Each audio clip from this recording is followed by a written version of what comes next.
Coming up here on Philadelphia Eagles Now, my name is Chase Sr. Thank you so much for hanging out and joining me. I am going to react to Chris Simms' 2025 quarterback rankings going into this upcoming season. On the back half of the show, I am going to take questions from our real ones, loyal viewers, and loyal subscribers. Before we do that, I need your help. I promised my bosses that in the month of June, we would pick up more subscribers than we did in the month of May. And they said, you better accomplish that or else. I'm not sure what the or else means, but they have the right to fire me if they want. In the month of May, Eagles Now picked up 1,132 new subscribers.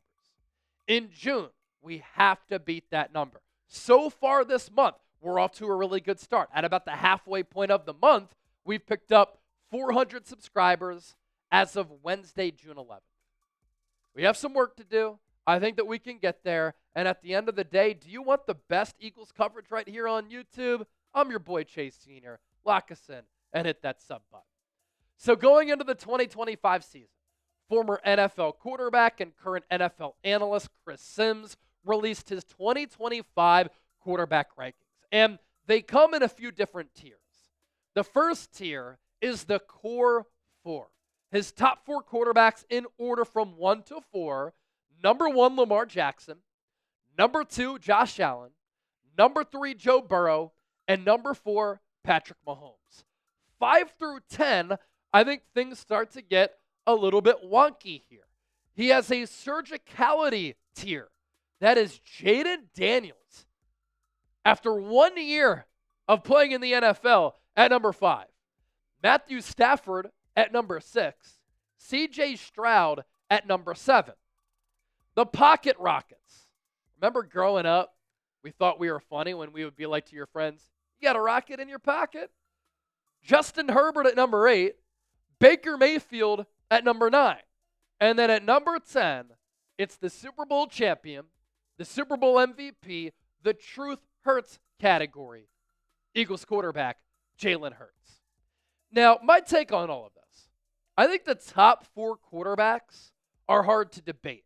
And you can mess around with the order, but I do think that those 4 quarterbacks are the best 4 quarterbacks in the National Football League. And I'll give you my top 10 coming up here in just a few moments. 5 through 10, though, becomes very interesting in my opinion. With Jalen Hurts winning a Super Bowl, Jalen Hurts winning Super Bowl MVP, the track record that he has, the amount that he's won, the clutch gene, which has been Jordan-esque like his rival, he has to be higher. We judge quarterbacks on winning Super Bowls. That's why Tom Brady and Joe Montana are considered the 2 GOATs, because they have the most Super Bowls individually among quarterbacks in the history of the National Football League. And I think that there is value in this, that Jalen Hurts plays his best football when the pressure is on. NFC Championship game and in the Super Bowl, he was incredible. And people want to knock Jalen Hurts for quote-unquote being carried. I disagree with that lazy and casual analysis, because if a team is elite at something, it would be straight up idiotic to not rely on those strengths. That's like saying Steph Curry shoots so much, he has to change it up. Stop shooting threes.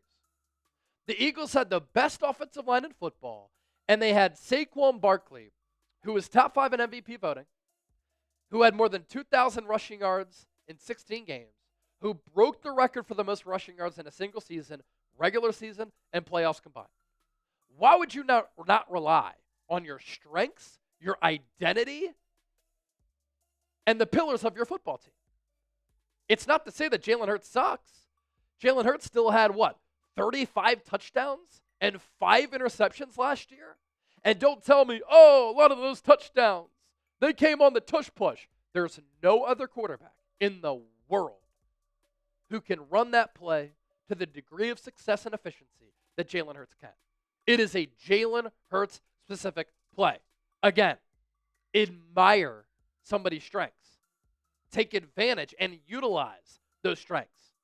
If you have an employee that does something extraordinarily well, You want them to continue to do that. You don't want to make them do something that they're not good at. Now, can Jalen Hurts be more consistent as a passer? Yes. Has the pass game been clunky at times? Yes. And part of that is on Jalen Hurts. Part of that is on the offensive philosophy, the play calling, the system. Part of that is on the fact that passing at the NFL level is rhythm-based. It is momentum-oriented. And when you're running the football so much and you're not throwing it all that much, it's hard to find a groove. But we just have to value winning at the quarterback position more. Everybody wants to put these quarterbacks on a pedestal when they haven't done jack in their careers. Jaden Daniels, C.J. Stroud, Baker Mayfield, Josh Allen, Lamar Jackson, Joe Burrow.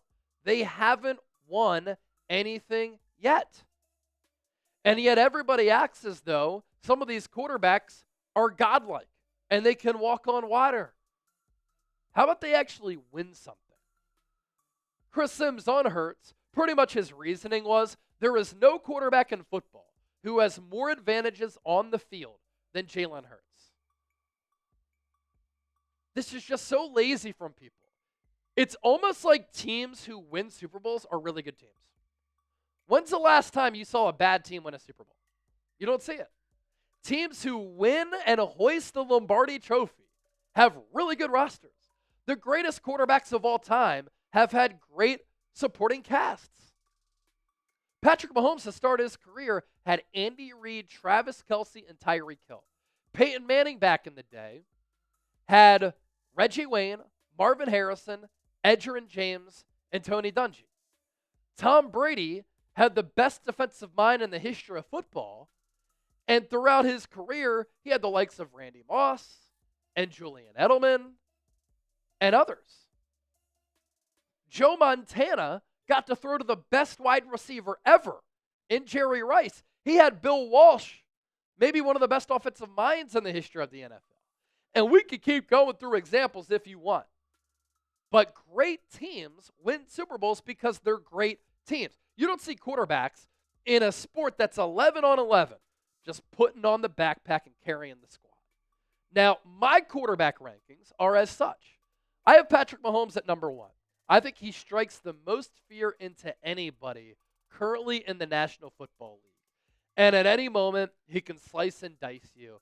And he's just so unique as a passer and as an athlete and a runner. Joe Burrow is number 2 for me.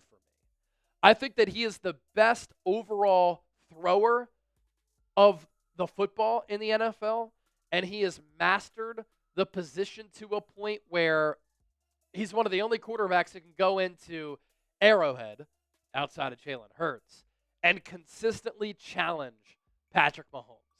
And I just think that he throws with such great timing, touch, accuracy, anticipation. I mean, you look at Joe Burrow's numbers last year. They literally were video game-like. And I'm just going to pop them up real quick because you don't see quarterbacks putting up this type of production. Almost 5,000 yards, 43 touchdowns, 9 picks. That's filthy. Josh Allen is really special. I have him at number 3. The size, the dual threat ability, the ability to make and complete passes all around the field. It's impressive. And he's actually had a lot of playoff success with the exception of not being able to beat Patrick Mahomes. But Patrick Mahomes is an all-time great, and Josh Allen up to this point hasn't been able to slay the dragon. I personally have Lamar Jackson at number 4. He's one of the most dynamic players at the quarterback position in the history of the NFL. He is deadly every time he has his hands on the football. But I think there have been inconsistencies for him as a passer. I think that his lack of playoff success really hurts him. And don't act like he hasn't had good teams. They had the number 1 seed in the AFC 2 years ago. They choked against the Kansas City Chiefs at home. I have Matthew Stafford at number 5, right ahead of Jalen Hurts. More on that in a moment. I have Jaden Daniels at number 7. Baker Mayfield, the last 2 years, he has been a top 10 quarterback in the game. I have C.J. Stroud at number 9. And at number 10, you could throw a couple of different quarterbacks out there. I'd probably go the route of Justin Herbert. I'm a big Brock Purdy guy because he's been one of the best quarterbacks in the NFL since coming into the league in 2022, but I'm not sure if he's top 10 coming off a year last year in which he struggled. A couple of other quarterbacks who you can throw in there at that number 10 spot. Now, for me, Stafford is ahead of Hurts because he's a better thrower of the football. He's more consistent, has a better arm, throws with better timing, touch, accuracy, and anticipation. He also won a Super Bowl too. Stafford is also 10th all-time in passing yards with some meat still left on the bone. And he's 10th all-time despite playing for an awful organization with the Detroit Lions to start his career. But why I think Hurts is elite, track record of winning, check. He's outplayed Patrick Mahomes in both Super Bowls. He's put up nearly 700 yards and 7 touchdowns against Steve Spagnuolo, one of the top defensive minds in the history of the NFL. Jalen Hurts also has all of the intangibles. Intangibles, leadership, very important at the quarterback spot. His dual threat ability is special, and it's not just the tush-push. Look at Jalen Hurts' rushing touchdowns throughout his career. He's been very dynamic in that regard. Shoot, 40 yards to the crib, opening drive against the Rams in the divisional round. And I also think that Jalen Hurts has the best deep ball in the NFL. The level of efficiency he throws downfield, it's really special. So grade Chris Simms' quarterback rankings for me. A, B, C, D, or F. Let me know down in the comments section right now. I'm interested to see what all of you say and where your opinions are on this subject. Our sponsor for today's Philadelphia Eagles now, our friends at Chubby's. Don't wait for a limited time. Shop Chubby's biggest sale of the year, $45 shorts, up to 65% off select gear. Head to chubbyshorts.com/chat. Grab your favorites before they're gone. If you miss the sale, don't sweat it. Use our exclusive code CHAT for 20% off. Support the show. Let them know that Chase Senior, Chat Sports, and Eagles Now sent you when that survey asks. And get ready to turn some heads because summer is about to be here. You have to dress like it in Chubby's. Comfy, casual, built for life. I love their shorts. I love their swim trunks. I love their polos. I love their shirts. This is gear that you can wear on a date, if you're out on the town, taking down some drinks with the homies, out on the golf course, hanging out by a pool. Versatility. I love their color schemes, all of their designs, built for comfort. If you want to crash a wedding, you can do that. I know it's wedding season. I was in a wedding last week. Shout out to Mitchell Renz and his lovely wife, Alex. He's the host of the Raiders Report. I was a groomsman in that wedding last week. You know what I did during a pool day on Saturday?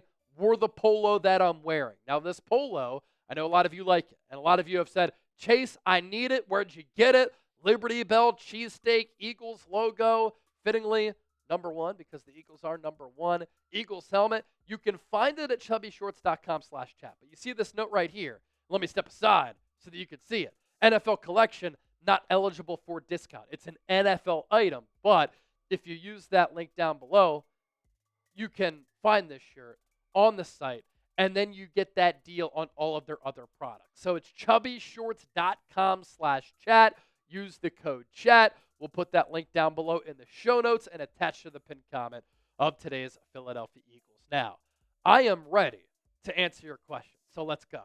Daniel F., a $5 super chat. Thank you so much, my brother.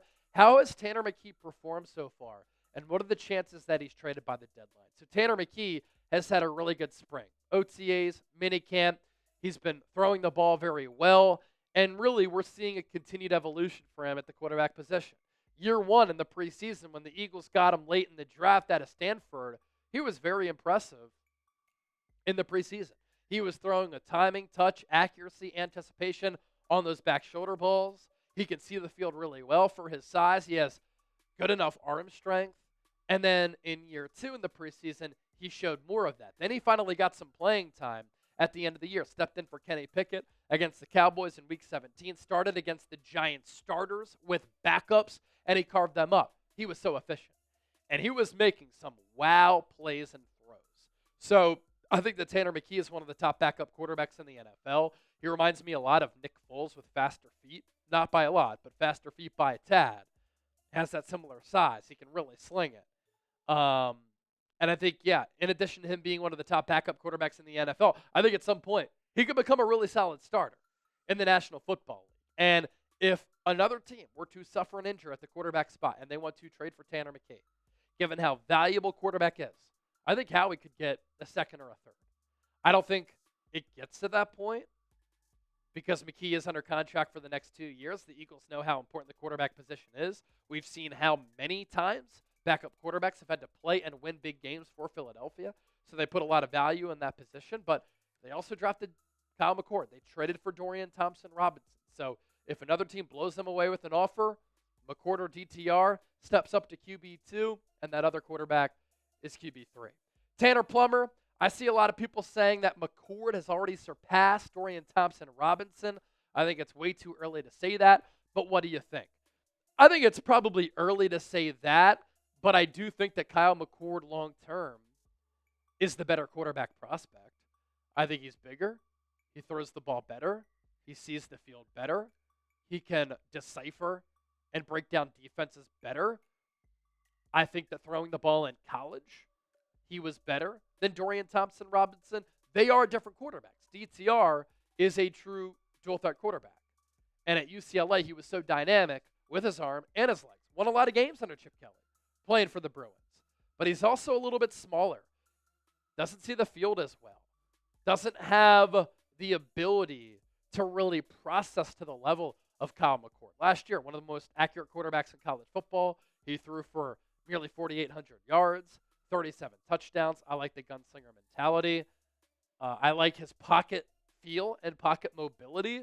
And so I think when the season comes around, McCord could be QB3. I'm predicting that happens, and DTR could be a practice squad candidate or a trade candidate. Michael Nintendo Master. Who will be wide receiver 3 this season? It'll be Jahan Dotson. Jahan Dotson has had a really good spring. And Jahan Dotson, people forget, former first-round pick by Washington out of Penn State. Had a solid rookie year, found the end zone a lot, and then his stock started to fall and cool with the Commanders, and that's why they traded him away. But the wide receiver 3 position for the Eagles is very interesting. They're never going to produce that many numbers because you have A.J. Brown, Devontae Smith, best wide receiver duo in the NFL, best wide receiver duo in the history of this organization. They're both 1,000-yard guys. Then you have Dallas Goedert, who's pretty much the third option, and you run it with Saquon a lot. So there's only so many mouths to feed. But Dotson has had a really good spring. He has more of an onus and an ownership of this offense. He looks more comfortable, and he's plenty talented. I mean, against the Cowboys, against the Giants late last year when he got more time, he produced. In the playoffs, he stepped up, he produced. Had a couple of big catches in the Super Bowl against Kansas City as well. Junior Vila. Who do you think will have a surprising impact this upcoming season? Let me give you this one. I think Moro Ajomo has a better year in 2025 than Milton Williams had in 2024. And Milton Williams got $26 million per year from the New England Patriots. Moro Ajomo had a higher pass rush win rate. His pass rush grade, according to PFF, was right to the level of Milton Williams. Milton was second. I think Moro was fifth. I think that he's going to have a better year this year than Milton Williams had last year. That's my bold surprise as far as impact. Jay Brett, what's your floor and ceiling for the Eagles' record this year? What are some games that you have circled on your calendar? Man, it's a very difficult schedule. There are a lot of fantastic opponents. The Super Bowl rematch comes to mind. Week 1 against Dallas obviously is going to be a good one.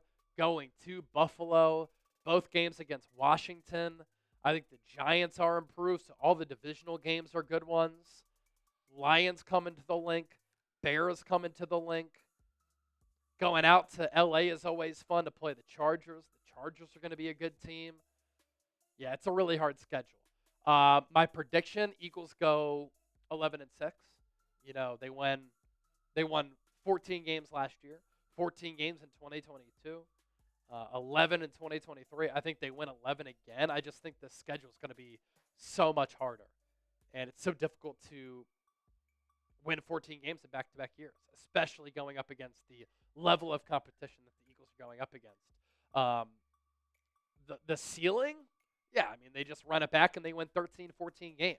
I think the worst that they are, it's like 10 or 11 wins. unless injuries just completely derail them. Knock on wood. Hopefully that doesn't happen. Joseph Krager, hey guys, who you got at safety next to Reed Blankenship? Yeah, that's going to be one of the better training camp preseason competitions. Vic Fangio said last week that it's going to take a lot of training camp and a couple of preseason games to figure that out. Sidney Brown has the inside track, but I really like Drew Makuba, Lewis Seen, Andre Sam, Tristan McCullum, all in the mix there.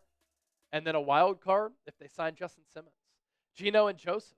Why did the Eagles trade C.J. Gardner-Johnson again? I forget. They've claimed it's because of money. That's what they said publicly. I think it's a little bit of that, a little bit of them wanting to budget money for Jalen Carter, Reed Blankenship, and Jalen Hurts contract extensions.